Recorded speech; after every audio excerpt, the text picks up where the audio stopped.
to this edition of ONME Sunday Mornings. My name is Julia Dudley Najib, along with Lennice Najib. And on this episode, we're going to have an excerpt of Valley Black Talk Radio. It's their second week on 1680 AM. That's exciting. Indeed. And they have, of course, all the local national issues that they cover, but we're going to be listening to an excerpt where they talk about the African-American prison population. In fact, there's a letter specifically from an inmate from Corcoran prison. His name is Omar. Yes. And we addressed that. Yes. Right now he's serving a 77-year term, and he did about 8 years so far. Right. So he's been in there since he was 23 years old. Yeah, for a crime he hasn't done. And we'll have to talk more about that, about the crime he hasn't done. And apparently he helps to enlighten us that there's about 75% of African inmates that are in there for crimes they have not done. Oh, that's horrible. That is totally horrible. So we thought that we at least attempt to address it on the show and keep addressing it until we can get some answers. Yes, that'd be great. So we'll have some professionals to talk about that. And then meanwhile, myself and Lennice will be covering some of those national news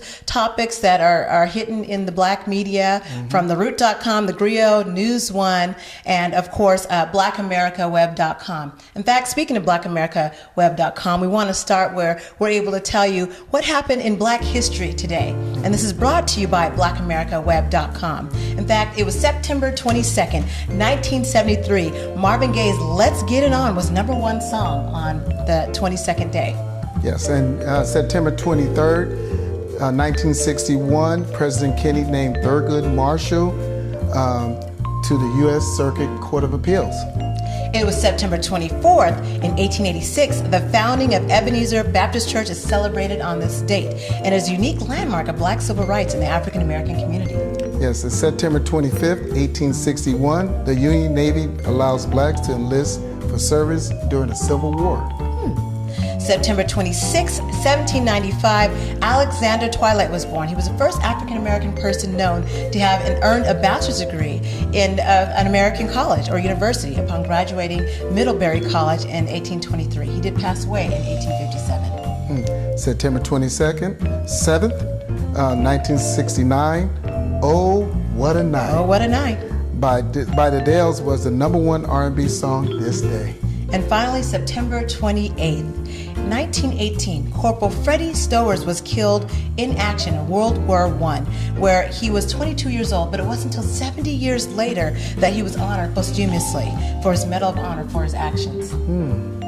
This edition news was brought to you by Chef Paul Pearson. And we know this chef. Yes, he's the good. known, unknown cuisines throughout the Central Valley. Everybody knows Chef Paul Pearson. Yes. Delicious cuisines. You'll have to try him out if you haven't yet. And even if you're from the surrounding areas, you'll have to come down to Fresno, California, just to taste his delicious cuisines. It's excellent. I guess we'll tell you about some of those national topics, and one that's really hit hard, and I wanted to make sure we spent enough time on, is dealing with the bullying issue. When we've talked about bullying, and we've have different organizations that are supposed to help with that, and schools know that they have anti-bullying policies in place. However, this young man, he was only 14 years old, Lamar Hawkins III, and his family has mourning him because September 10th he killed himself. He shot himself with his father's gun at school, in the bathroom, in a school bathroom, because he was being teased repeatedly and facing bullies every day, and he just couldn't take it. Wow, I don't understand why they don't have a program at the school to educate students on bullying and seeing the problem with the bullying so we can resolve that problem. I don't know. And this school, it was Lakes Middle School in Lake Mary, Florida. And he first met, the problem is that Lamar had medical issues at birth. And so it stunted his growth. And he was continually made fun of. In fact, his friend commented on, because there was a suicide letter, and he talked about the extremes. Well, his friend was also talking about committing suicide. So after Lamar committed suicide, his friend also wrote a letter telling his mom he didn't want to live anymore, and he was only 11 years old. And this is distressing to hear two African American males that are wanting to kill themselves. That is heartbreaking. Over bullying. And, you know, I feel like we have to do something about it and stop talking about it. We can't do anything once a person's dead and in the ground. Do they have a certain type of counseling there, some sort of help, some sort of preventive Well, the program? mother went to the school repeatedly. In fact, they moved from New York because of the extreme bullying. So it was supposed to help them moving to Florida to help with this issue. And obviously it didn't help. And they wanted to raise their children in a safer environment. And for some reason, the school was still not listening and abiding by what the son was saying. And we've seen this time and time again. And what does a parent do about it? Because I used to worry about our kids being bullied. And, you know, some kids are just mean. It's not like a parent can go beat somebody down. Well, some parents of their child that's being bullied, they go to the other parents and have the other parents talk to their child about What if those the bullying. other parents are not existent? Which was, I think, the case in some of What these about the bullying administration at the school? This is true. And she did talk to the administration at the school. And then go to the teachers and then pretty much have a session with both the child and say, how can we resolve this? And this is horrifying for her to go pick up her son at 5 o'clock to find that she's going all around the school and can't find him. He's nowhere to be found. Oh, that's horrifying. It's horrifying. And to find out the gunshots were inside of the bathroom stall inside of a school. So I was traumatized because I know, we have young. Do they have some sort of protection with the legal ramification for the gun? Well, it was the gun was obtained. Well, the gun was his father's gun, and it was obtained legally. So there's permits on this. There's licensing on this gun. So it wasn't like that part, was illegal or anything like that. It's a sad part that he took his father's gun, and this is where it amounted to. I think that was so distressing for me. Yeah. And it was hard for me to even cover any other real national news when, to me, this is real news until we start to deal with the issue. That's the unfortunate part. So this is something that the deputies are looking into, the fact that he used his father's gun. Obviously, a lot of kids are doing this. And according to family attorney, Matt Morgan, there's some compliance law with Florida law. So he was in compliance. The father was in compliance. Yeah, I can Funeral see that. was held last week, and, it's a sad case. Oh. It's a sad case. I really feel for the parents. I feel the family, I feel for the parents, and then the other child that is talking about killing himself is the unfortunate part. And I want to let people know to submit your stories and more. You can go to media@amptvnow.com. That's media@amptvnow.com. And that way we know that we can cover whatever's happening, whether you're in Madera, Tulare, Central Valley. We got to get people knowing that it's the Central Valley, and you are a part of this news here on ONME Sunday Mornings. And also the same thing, you can go to our website, amptvnow.com, so that you can submit more information about news and things that we need to know about, and also the calendar. Yes. If you go to vbtradio.org, that's how you can submit your event to the calendar so that we can announce it during our calendar special. I guess we're about to get into that Valley Black Talk radio excerpt, but first we want to take a quick break. And after that break, you'll see an excerpt from Valley Black Talk radio crew, myself, Joel Riversmith, and Mel Sanders. Exciting. Yeah, and that's exciting. Now, mind you, they will have already talked about some of those local and national news, and you can always hear them on Sundays at 1680 a.m. If you're not located in Central Valley, you can definitely hear them on your iTunes app or at 1680am.amptvnow.com. That directly goes to mobile, or on the computer, that's 1680am.amptvnow.com. And so we'll go to a break, and we'll be right back. Stay tuned to ONME Sunday Mornings.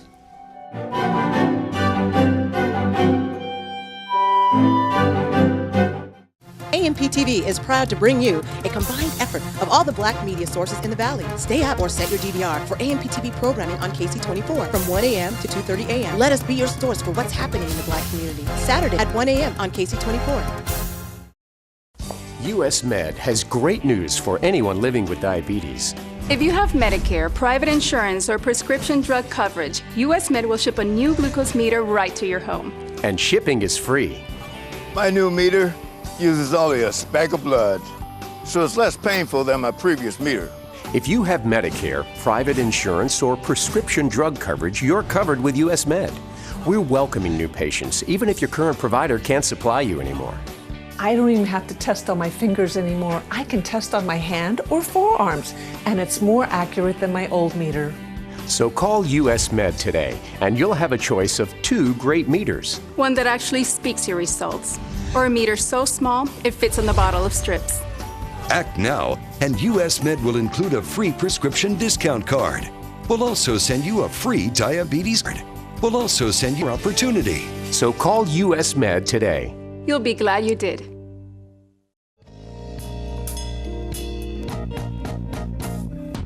One New Media Expression, ONME, brings you a repeat broadcast of ONME Sunday Mornings from 8 p.m. to 9 p.m. every Sunday, followed by live radio with Valley Black Talk Radio from 9 p.m. to 12 a.m. on 1680 a.m. Here's every Sunday from 8 p.m. to 12 a.m. on 1680 a.m. One New Media Expression, ONME.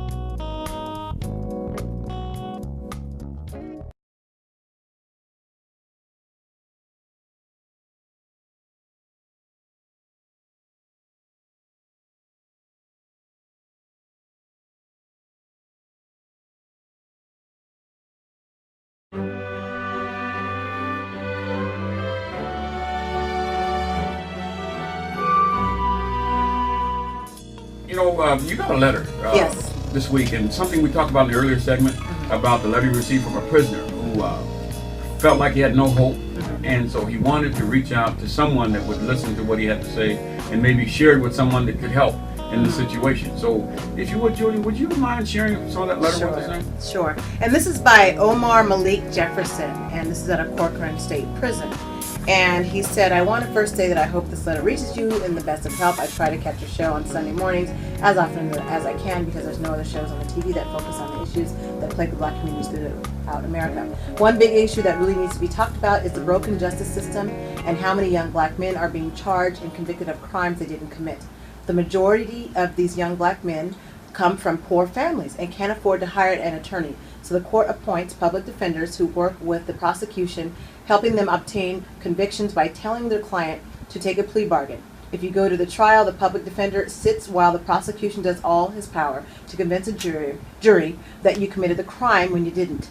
They will make up theories, and the public defender won't even put his all into proving your innocence. The public defenders work with prosecution. They trade off cases like, you give me him, I'll let you win that one. It's like a game to them. And because no one is stepping up to speak out about it, more black youth will be railroaded through the system, convicted of crimes they didn't commit. We need organizations that provide legal representation for young black men who can't afford to hire a lawyer to see that our black men and women receive a fair trial. And that's just one page or 1.25 of a page of a long letter. And the letter goes on to explain his situation, being in the wrong place at the wrong time, and explaining that he ended up getting in the car when he was trying to get a ride home to his young son, who was 4 years old at the time, and I guess the wife-to-be, and asked for a ride home. Didn't know the people he got in the car with happened to be, unfortunately, two black males that were either, I want to say, in a shooting or being accused of a shooting, and they said two suspects. Well, he was a third person in the car. However, he was still blamed as being a suspect, even the witnesses said there were only two people that were on the scene. Since it's by association and because he was in the car, he had no idea what was going on. Next thing he knows, they get pulled over, and he's locked up for 77 years to life. Mm-hmm. No money to hire a private attorney, so he's on the mercy of the public defender. And unfortunately... And let me ask you this. Yeah. What you read there, that's his own writing? This is his own writing. So he is not an unintelligent, educated He graduated young man. high school at 17 years old. But that letter, the language of that, I mean, you know, you can tell he has something on the ball. He's just not a dummy that just wound up in prison. Right. That's So right. I just wanted to point that out because you read that and it, boy, you could basically see what he's saying through his words on that page. And he went on. He said he tried to contact the Los Angeles NAACP. He's tried to contact the Innocence Project. You know, unless there's DNA evidence involved, they can't help you. So this young man's been through the ringer. And he's been doing what? He's been locked up since 23, 24, I believe. So How old is he now? 31. Wow. And he feel like there's How no long hope. is the sentence? 77 years. Jesus Christ. And he's saying, you know, there's no even witnesses that came to the trial said there's only two people in the car and he was not one of the people. But I guess, you know, What does it remind you of, this scenario? I mean, what does it remind me of? Something we dealt with before. Remember? Yeah, I was thinking about that, and Yeah. I was thinking how it reminded me of the Young Brothers Right, at right. Hanford, Mhm. and how they went through something similar, and the trial where I say that's a trial of the century here in Central California because they're on death row, which, you know, I guess makes For sense. those that don't know, these gentlemen were accused of committing a homicide in a bar. It was a real popular bar that's now been torn down. But Pato's place. yes, and here these guys were the person who got shot testified. These gentlemen weren't the ones that shot me, and yet these guys are on death row. Right. So what do we do with this young man? African-Americans And we have to talk about it because this young man is wanting to take his life because he doesn't feel like there's no hope. And this is a thought on his mind. I mean, if he's going through this, I can only imagine the other side, because he talked about the other 75% of the population that is locked up, that is claiming innocence and can't get a fair trial because they don't have the money. He did say his family tried to give to a lawyer that said they were going to help, and that lawyer took off with the money. And this is the ongoing story. And what do we do? And he said this is a real issue. 75% of blacks in prison doing life are truly innocent. We have no voice, Julia. We have no one to call, no one to write. The Innocence Project won't take your case unless there's DNA involved.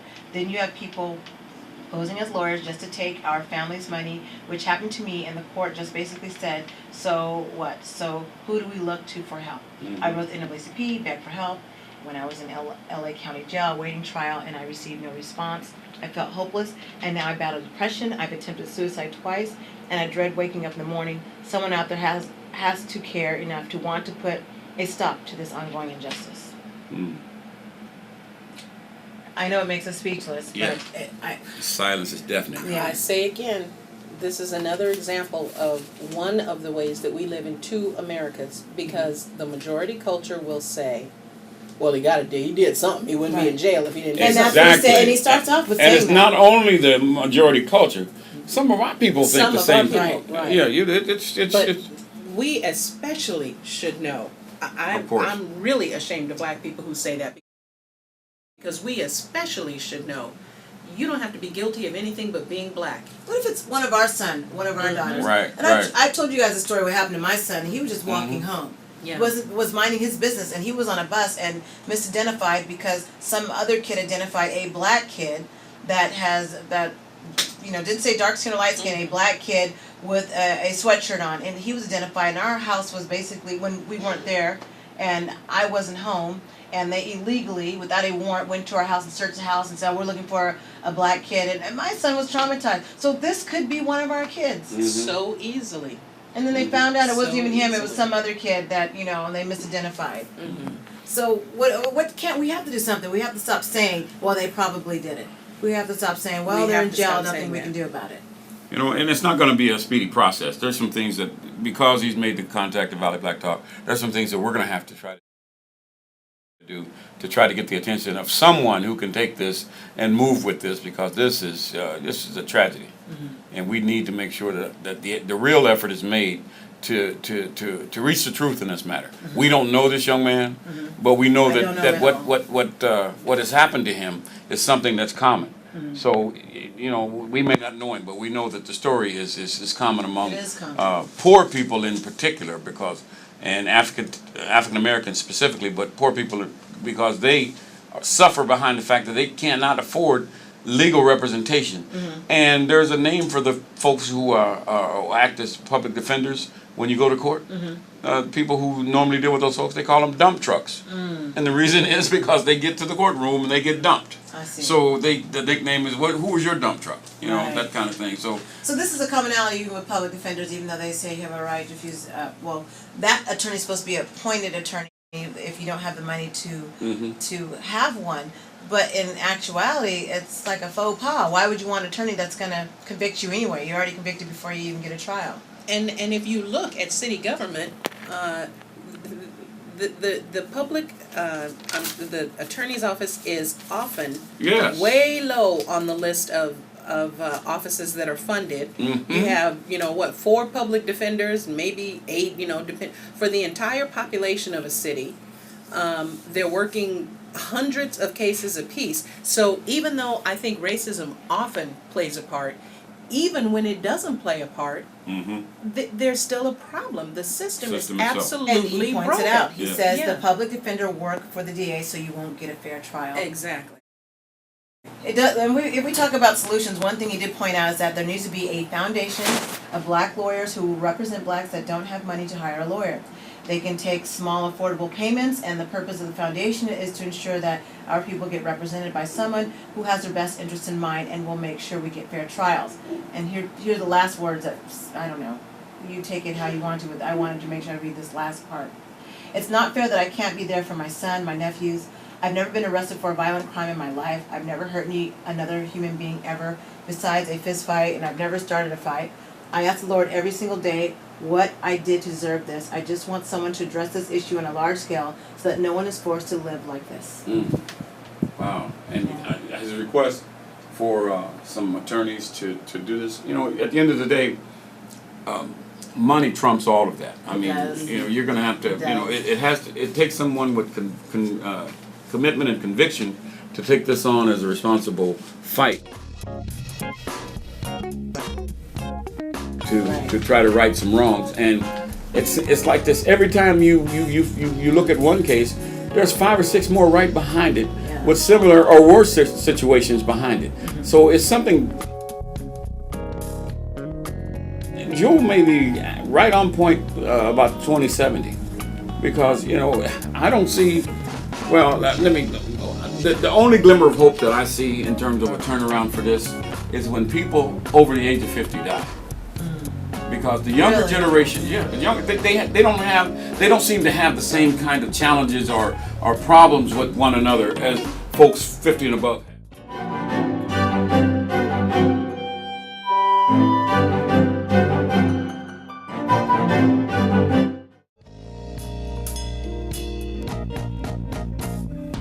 One New Media Expression, ONME, brings you a repeat broadcast of ONME Sunday Mornings from 8 p.m. to 9 p.m. every Sunday, followed by live radio with Valley Black Talk Radio from 9 p.m. to 12 a.m. on 1680 a.m. Here's every Sunday from 8 p.m. to 12 a.m. on 1680 a.m. One New Media Expression, ONME.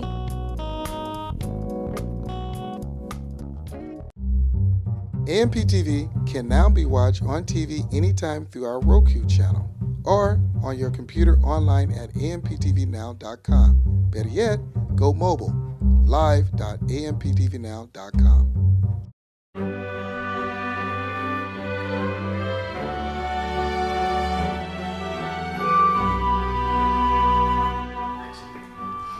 We are back. Welcome to ONME Sunday Mornings. My name is Julia Dudley Najib, along with Lennice Najib. We just got through hearing an excerpt from Valley Black Talk Radio that was talking about African American prison population, and they even compared some of the top 5 prisons in the United States, Louisiana, Alabama, and I think I was surprised to hear some of them that were the top, but we also got to hear an excerpt of the letter that I think I told you about, and I also read it on the Valley Black Talk Radio 1680 AM, an excerpt of Omar's letter. And you know, you've got a chance to read this letter. Yes. What is it that you see is the problem when we're looking at African Americans that are incarcerated, and especially when he talked about 75% of African Americans are incarcerated for something maybe they did not do?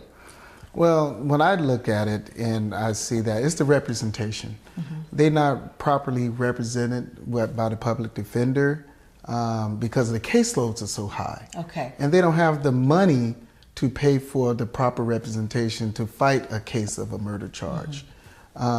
He made some suggestions in a letter by forming a lawyers foundation. Getting a bunch of black lawyers. Lawyers. By the way, I want to mention in our last segment, we talked about the black lawyers all coming together, looking at the top 25 cities where police brutality is really high. Yes. Even though it's not the same thing. I mean, it is an attempt. Maybe that's a start where they're looking at police brutality cases. Maybe they can begin to look at the cases where people incarcerated for the wrong reasons or being at the wrong place at the wrong time. Well, he was mentioning in his letter that was very touching. He was taking care of his son, you know, and his nephew. And with that, there's not that many jobs out there. And he tried to do whatever he got to do to survive. What he happened to do is sell drugs. And he was selling drugs to feed his family, feed his kids. So he's in survival mode. And by the way, he's very intelligent, 17-year-old.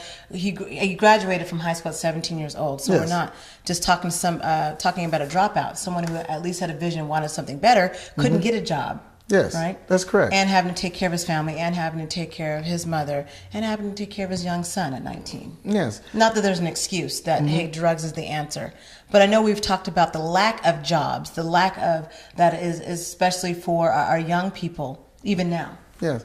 Well, he was in a situation where he was caught at a bad time in a bad location and was blindsided in not knowing what he's about to get into. Right now, he's already served, 8 years so far? Of the 77-year sentence. Which is very, very high for that. And he swear he didn't do it. But, you can look at, he pleaded in his letter that anybody can say that they're guilty and they didn't do it. Or they were found guilty and they didn't do it. Exactly. And he's saying he really didn't do it. Yes. So it's very touching, his story. To be waking up behind prison bars every day for a crime that and he having to really didn't do. think, what am I living for? I think that's what touched me the most. What can we do for the people that are incarcerated? I mean, they're still human beings. They still deserve to have a human existence. But I feel the life that he's living, where he's not able to express himself, or at least have a fair trial, or at least have people listen to him. I mean, at least anyone deserves that. Yeah, well, he was looking for a sympathetic ear. It kind of reminded me of Hurricane Carter, what he went through, and he found some sympathetic ears in Canada, and the Canadians came through and kind of helped him look at his case and reevaluate it.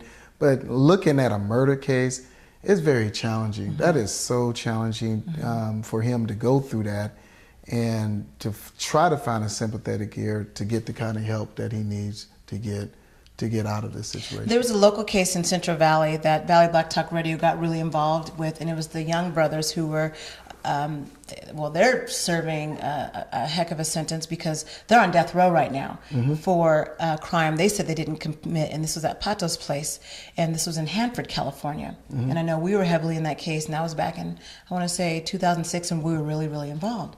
And they're still on death row. And there were many sympathetic ears that wanted to listen to the plight and also be able to find a way to help them. And, what is the next step? Because I know we were involved, but what is it going to take? Well, it basically takes someone with a deep pockets, in a sense. Basically, we're saying it takes someone with deep pockets to, or someone have access to deep pockets to go back in, try to find where there's some discrepancy. And see where there's a mistrial and try to get that resolved. But that's going to take time. You got to go through an appeal process. It's a lot of time with that. And he's sitting there hopeless. I know he said he attempted suicide, twice, and he's depressed. He went into depression. Yeah, he did go into depression. So I'm just hoping that people still hear his story. Like, there's a lawyer out there that can at least help him and help other young brothers that are probably going through this, didn't have enough money to have an adequate lawyer to look at the case and maybe to revisit it. I think is what we're looking at. Revisit. So, and I want to make sure I made a correction on it. The young brothers, it was in Tulare, not Hanford. I just feel like we were driving back and forth in Hanford, but Pato's place, which is torn down now, is in Tulare. So want to make sure correction on that with the young brother case. Okay. I just remember having to go back and forth when Valley Black Talk Radio, and that case in itself has had witnesses that said they were not there at the time of the crime, and here we go again. Yes. So he deserves a chance as well. He deserves to be able to be heard. And so we're going to be looking more into that Valley Black Talk Radio as much as we can do. And ONME Sunday Mornings, our news team will do what we can as well. And speaking of what we can do, I know that there's a video we want to watch, and I guess we'll watch the video. And this video is by the Young Turks, where we'll be showing a clip of it's a black man who back in January was accosted by the police in St. Paul, Minneapolis, and he was kind of sitting down minding his business. And the Young Turks, who happen to be Caucasian hosts, talk about the incident and are very candid. So we'll watch this clip, and then we'll go to a break, and then we'll be able to comment on that.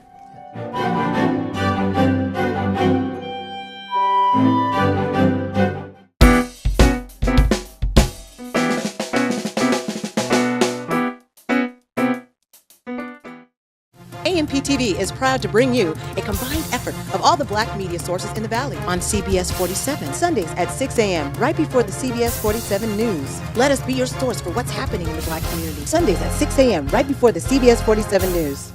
An important message for Americans in need of health insurance. If there's been a recent change in your life, you are eligible for immediate protection under the Affordable Care Act. If you're uninsured because you missed the enrollment deadline, we can help. To get the protection you need, you can visit the Healthcare Exchange and spend hours exploring your options. Or you can make a single call to Health Markets and let us do the legwork for you at no cost or obligation.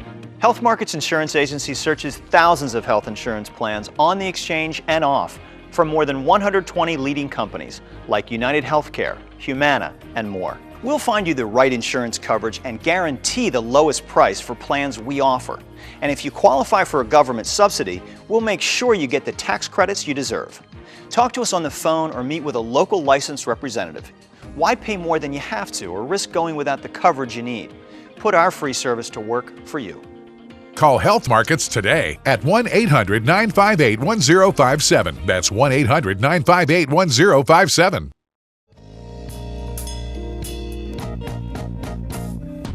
One New Media Expression, ONME, brings you a repeat broadcast of ONME Sunday Mornings from 8 p.m. to 9 p.m. every Sunday, followed by live radio with Valley Black Talk Radio from 9 p.m. to 12 a.m. on 1680 a.m. Here's every Sunday from 8 p.m. to 12 a.m. on 1680 a.m. One New Media Expression, ONME.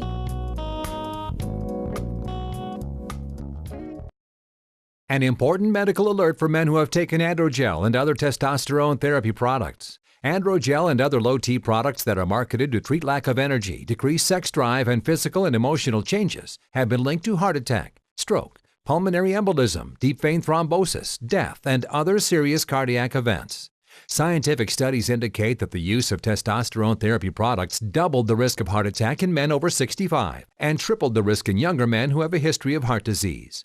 If you or a loved one took androgel or a testosterone therapy product and suffered heart attack, stroke, pulmonary embolism, deep vein thrombosis, death, or any other serious cardiac event, you should call the attorneys of Parliament Law Firm to learn the legal options against the drugs manufacturer. Let our experienced legal team fight for the compensation and justice you deserve. Call Parliament Law Firm at 1-800-607-4804 for a free and confidential legal consultation. That's 1-800-607-4804. AMPTV can now be watched on TV anytime through our Roku channel or on your computer online at amptvnow.com. Better yet, go mobile, live.amptvnow.com.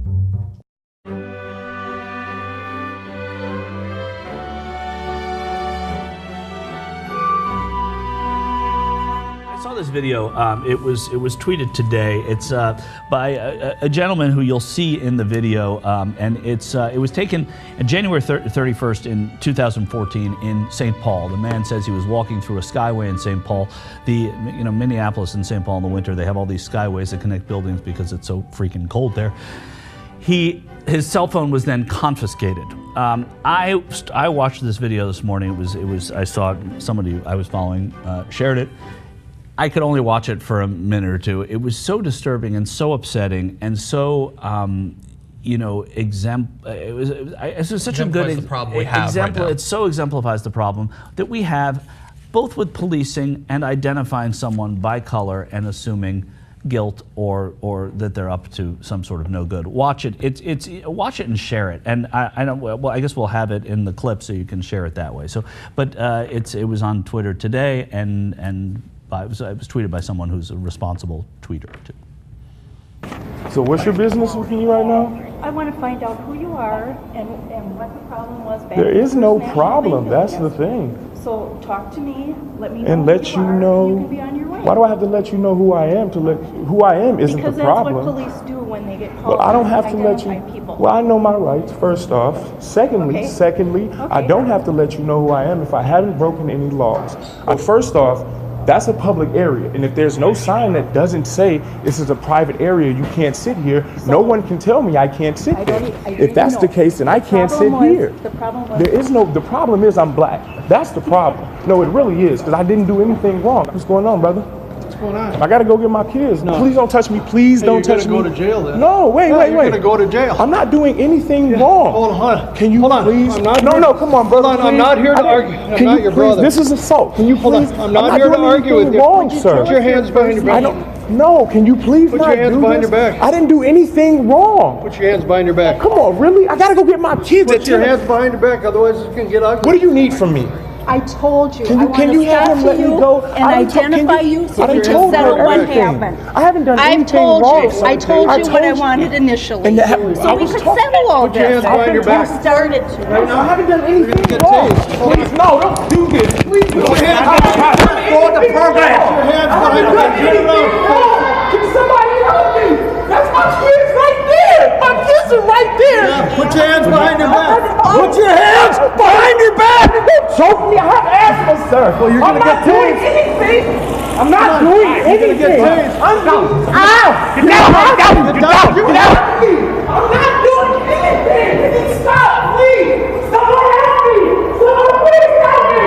Please help me. Please help me. Can someone please help me? I haven't done anything wrong. Can someone please help me? Really? I haven't done anything wrong. That's hard to watch. It's hard to watch. And you know, it's important to watch though, because for any type of change to happen, you have to watch all of this. You have to see the dogs in 1963 in Kelly Ingram Park in Birmingham and be appalled by it. You have to see John Lewis getting struck over the head on the Edmund Pettus Bridge in Selma, Alabama, and be appalled by it to see that there needs to be change someplace. Yep. So you have to watch these videos and see that it is a reality, that this man apparently was seated waiting, killing time alone, as anyone who has a kid has done.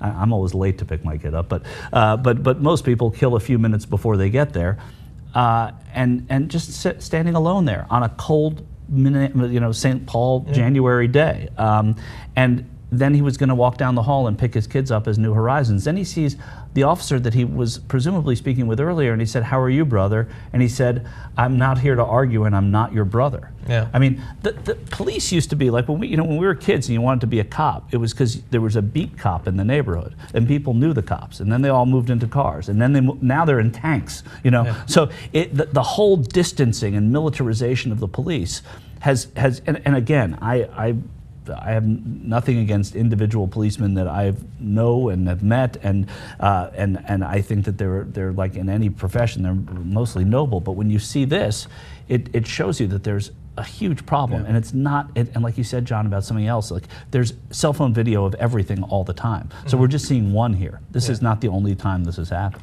Yeah, and just before you type the comments like, "Oh, look, they cut stuff out." Yes, the video is much longer. However, you can watch the entire thing. The guy was insanely rational and level-headed to a fault. Yeah. Was not raising his voice. He was just saying, "I know my rights. I wasn't doing anything." And in that situation, like if you're the sort of person that looks at him and says he deserves it, as so many people that watch our videos apparently do, what would you have done in that situation? There apparently is nothing you can do once the cops approach you to not be locked up, to not be handcuffed and dragged away. All he was saying was, "I wasn't doing anything. I'm here for a good reason. My kids are right there. You can see my kids are there. I'm picking them up." What the are you supposed to do at that point? And we know what happened. And it is a black. I mean, he did say, "You're picking on me because I'm black," and that's not a quote. Yeah, he said somebody there called the police and said, "There's a black guy sitting here," or "There's somebody. Well, who's that guy? I don't know who that guy is." That wouldn't have happened to me. If I'm sitting reading or whatever, waiting to pick my son up, nobody's going to come over to me and wonder, I mean, maybe the beard, but truthfully, and so that's an experience. It's a way that a huge segment of the people that you share this world with live every day, and this is you're seeing it in St. Paul, Minnesota. It's happening everywhere, and it's bad policing. Yeah, so this is happening. This is why we show it. This is why it frequently shows up on a program, is because most people, thankfully, don't have to deal with this, but it does happen every day. And then you go on Fox News and you see Bill O'Reilly saying with the sidebar, "Talking Points memo does not believe in white privilege." There's no difference between how people of different races are treated in this country. Can he watch that video? Like, I want to sit him down and see him watch the video and see what he says in response to it. Yeah. Well, clearly he was there to kidnap someone's kids, or clearly he had just robbed somebody. He's no angel. He's probably listened to rap in the past. How would he respond to the situation? Bill O'Reilly, if that was you being dragged away, what would you have told the police to stop from being arrested, to stop your kids from being stuck there with no one to pick them up? What would you have done? And we need cops to look at that person and say, yeah, you are my brother. Not. That would be a nice change. And that was a clip that you just watched. That was the Young Turks who were talking about the man that was accosted, African-American man minding his own business. And so right after this break, we're going to talk about our comments about this. You are watching ONME Sunday Mornings. We'll be right back.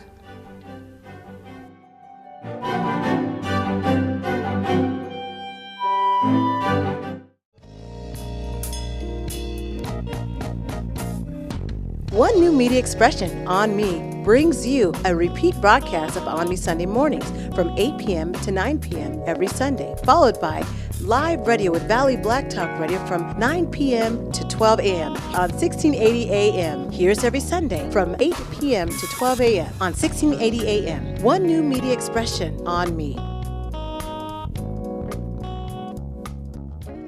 AMP-TV is proud to bring you a combined effort of all the black media sources in the Valley. Stay up or set your DVR for AMP-TV programming on KC24 from 1 a.m. to 2:30 a.m. Let us be your source for what's happening in the black community. Saturday at 1 a.m. on KC24. Attention men who have taken androgel and other testosterone therapy products. Androgel and other low-T products have been linked to heart attack, stroke, pulmonary embolism, deep vein thrombosis, death, and other serious cardiac events. Scientific studies indicate that the use of testosterone therapy products may double a man's risk of heart attack. If you or a loved one took androgel or a testosterone therapy product and suffered heart attack, stroke, blood clotting, pulmonary embolism, deep vein thrombosis, or any other cardiac event, call Parliament Law Firm at 1-800-715-4832 for a free legal consultation. Do you have a structured settlement from a settled lawsuit? Are you currently getting regular payments from an insurance company for that settlement? To turn those payments into a lump sum payment now, call CBC Settlement Funding today. You can access all or just a portion of your settlement. To learn more about getting your money now, call us at 1-800-307-2065 for a free, no-obligation offer. Again, that's 1-800-307-2065. We like coffee too here, you know, and tea. Yeah, we like coffee and tea. Well, Cafe Aroma's gonna thrive. You know, that we drink coffee in urban areas, right? The local coffee shop. Everyone doesn't want to go to the big brand coffee shop. Sometimes you really just want to be able to support a local business where you're going to know the people that are there. They're going to know you by name. And this is one of the places that I'm going to look forward to having a lot of meetings and inviting people to this location. 1, 2, 3. Cafe Aroma.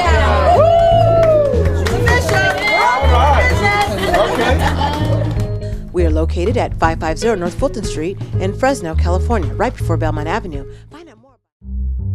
AMP-TV can now be watched on TV anytime through our Roku channel or on your computer online at amptvnow.com. Better yet, go mobile, live.amptvnow.com.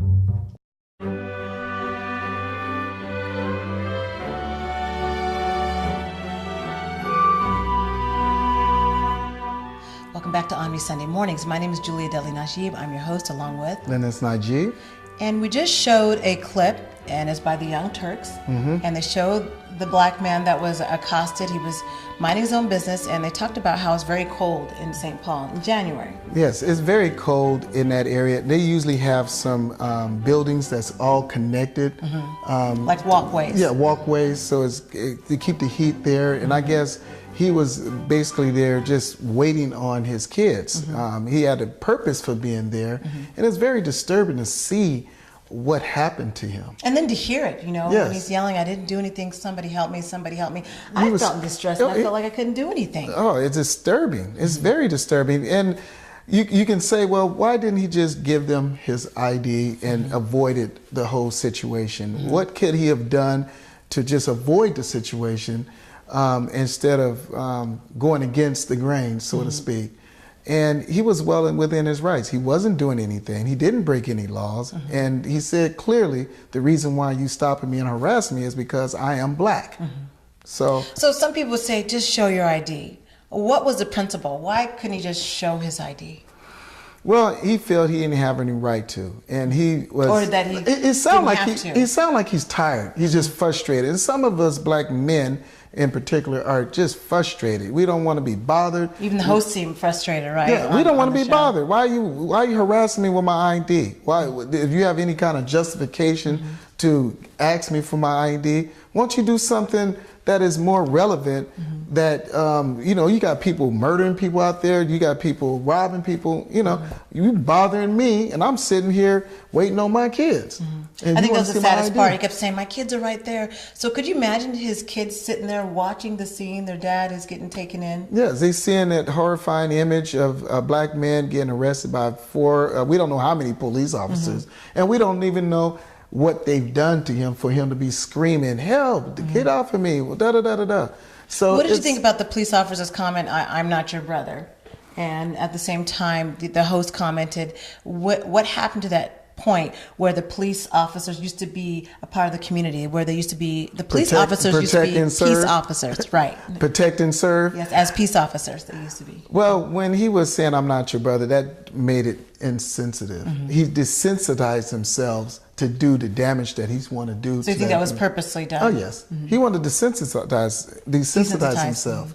So he probably didn't realize he'd been filmed. He with the camera that was on him, and that gave us more insight of what's really going on that we don't see. That's just one detailed image of so many thousands and thousands across this country of what black African American young men go through. And at least the host said, "Hey, if we were the white guys sitting there, that probably wouldn't have happened to us." No, it wouldn't. They were honest about that. Yes, they understand that would not happen to them. And like that young man said, the only wrong that I've done was being a black male, or was being black. And eventually we have to deal with the race issue. We keep talking about that. We're going to deal with the race issue, and we really haven't done with it. The fact that he was called on, remember, it was someone else that was there that happened to call on him, just like what happened with Daniel Watts, the story when we talked about that. Same thing here. Someone else who just happened to see a black man, was fearful, and said, "Hey, there's a black man sitting there," and called the cops on him. And that's why they came asking for the ID and so forth. This is a trend. So until we begin to deal with that part of the issue, we're still going to have race problems in America. We will, and hate to end it on that part of before our break. And when we come back from the break, we're going to be talking about a health, something when it has to do with race and health. You'd be surprised how the two relate. And we're talking about children, race, and health. So you have to find out what that's all about right after the break. You're watching ONME Sunday Mornings. We'll be right back.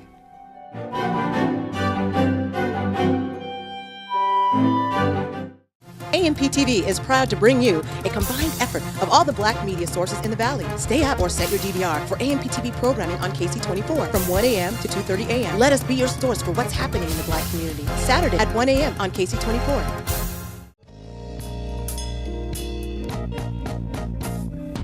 One New Media Expression, ONME, brings you a repeat broadcast of ONME Sunday Mornings from 8 p.m. to 9 p.m. every Sunday, followed by live radio with Valley Black Talk Radio from 9 p.m. to 12 a.m. on 1680 a.m. Here's every Sunday from 8 p.m. to 12 a.m. on 1680 a.m. One New Media Expression, ONME.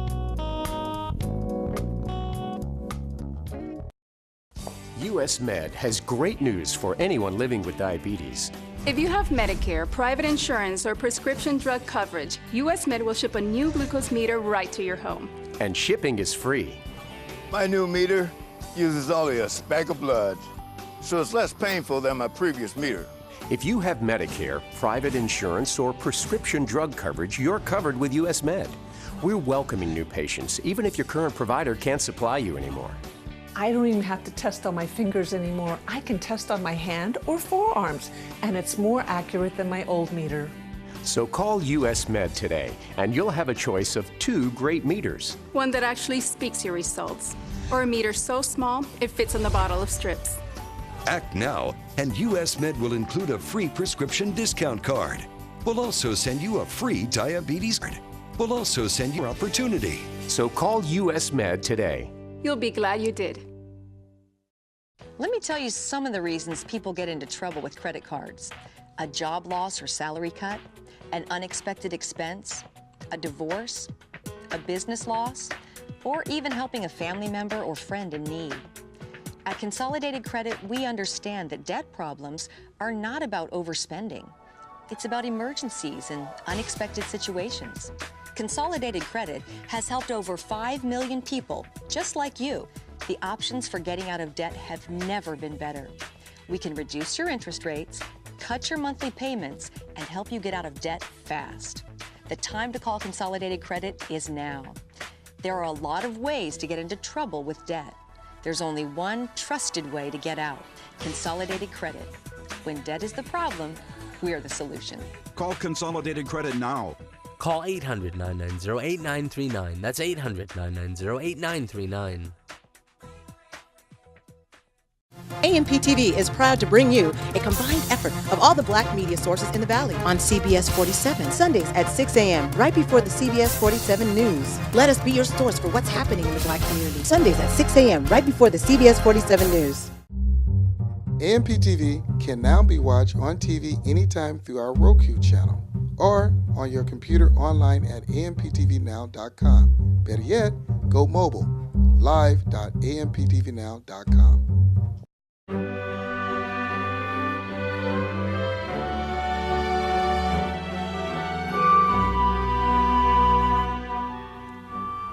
Welcome back to ONME Sunday Mornings. My name is Julia Dudley Najib, along with Lennice Najib. And we always seem to be running out of time. We're on the last part of our segment where we at least want to touch on health topics. But people do not realize that health, race, and children somehow all have a linkage. It all kind of comes together. Yeah, we have to look at the health part of it in order to understand how we can deal with whatever details that we have to go through and deal with. Mm-hmm.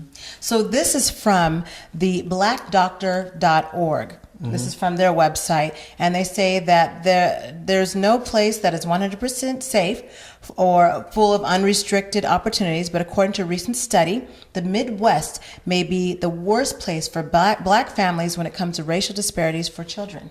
Wow. Are you surprised? No. Maybe a little bit Midwest? surprised, a little bit. But wow, that's terrible. It's alarming. Yeah. So the research has shown that growing up in chronic poverty contributes directly to stress levels that can affect the children's health, their brain development, their social and emotional well-being. And a response is called toxic stress. Oh, you saying that would give people with high blood pressure, cancer? Well, it's toxic, and so it leads to further health problems later on. That's the indication. And so this is also from the Kids Count Policy Report, Race for Results, Building a Path to Opportunity for All Children. And the study was conducted by Family Advocacy Organization, the Annie E. Casey Foundation, and evaluated states on 12 indicators that measured a child's success in each stage of life, from birth to adulthood, and including family income and education. The indicators were based on the goal that children should grow up in economically successful families. I don't know how we can, I kind of chuckled at that, economically successful families. That's kind of a challenge. I know that in Valley Black Talk Radio, we reported how there's 45 million people still in a state of poverty. So that's ironic. But they said that there were the top 10 states that you shouldn't live in, that it's considered probably a bad element when we're talking about toxic stress. Like what states are there? Like so we'll go from 10 to 1. So the number 10 state would be Illinois. Oh. And Chicago? Well, that's Chi-town? one of the cities in Illinois. I like Chi-town. Well, how about South Carolina? Because that's your number 9. Oh. Okay, the state of South Carolina. Your number 8 would be Indiana. Number 7 is Alabama. Number 6 is Ohio. Number 5 is Arkansas. Arkansas, for real? Yep. And number 4 is Louisiana. Number 3 is Michigan. Number 2 is Mississippi. I can tell Mississippi. And number 1 is Wisconsin. I didn't think Wisconsin, but here's what they said. According to the report, Wisconsin scored a 238 on its ability to prepare black children for educational and financial success. And so it's the lowest of all states. The average score was 345. And interestingly, Wisconsin was ranked 10th overall in its preparation for white children. So 10th overall for white children, but there's a disparity with black children, 238. That's a huge disparity. So how can we deal with this issue? This not should live be, in those states? I don't know. What? We can't not I know live you in the can't states. not live in those states because some people's economic barriers creates that where they can't move out of those states. Maybe they don't have the money to move. But when we're looking at health, they're saying how this affects the mental health, this affects all around educational milestones, it affects every part of development for a child. Oh, that's horrible. Yeah, That so is horrible, especially in this niche area of the African American community. That's well, horrible. I'm looking at how the because I know I always talk about where I grew up and some of the racial disparities that I went through, and it was very challenging. And it does mess with you. It messes with your psyche. I mean, for me, at 4 years old, getting spit on and someone calling me the N-word, and I was only 4 years old, and that was my first day of school. It was alarming. So I can only imagine if we have the same racial disparities, what these children could be going through. Wow, that's horrific. Right. That's just unfathomable. You know. So I guess I know this news that we had to report on for ONME Sunday Mornings might be distressing, or hopefully it helps people to think and to maybe think of how can we begin to talk about these concerns and issues in our community and address them, honestly address them. I think they have to be more on a political level in those areas, and they have to hold their candidates accountable, like the senators or the mayor or somebody accountable that has those funds to. And those are the educational boards, the people that should be looking at how every child is should be accounted for. I wonder what California, in particular Fresno. Well, we're not ranked here because we're talking about the Midwest, but I know we talked about education a few episodes ago and some of the challenges. That's why they're dealing with that, saying, you know, when we talked about the truancy rate in California. Yes. That is us. So we have issues too. We may not have these issues, but obviously everywhere we're still having issues with race. And and that's what ONME Sunday Mornings, we hope to keep addressing these type of issues, being able to talk about it and bringing guests on our program to discuss it more and to be able to iron things out and start here in Central Valley. And so we'd like to thank people for watching this edition of ONME Sunday Mornings. And we want you to have a great week. Last week we asked if you could say something good to someone, and I think they should do that this week too. Tell them, say something good about someone's, I don't know, something that they do well. If you can just say one compliment to someone, and maybe it could be anyone that you don't know to as well as you should know them. Or better yet, greet your neighbor. If you've never met your neighbor, this would be the time to do so. Thank you for watching ONME Sunday Mornings. My name is Julie Dudley Najib, along with Lennice Najib. Have a wonderful week.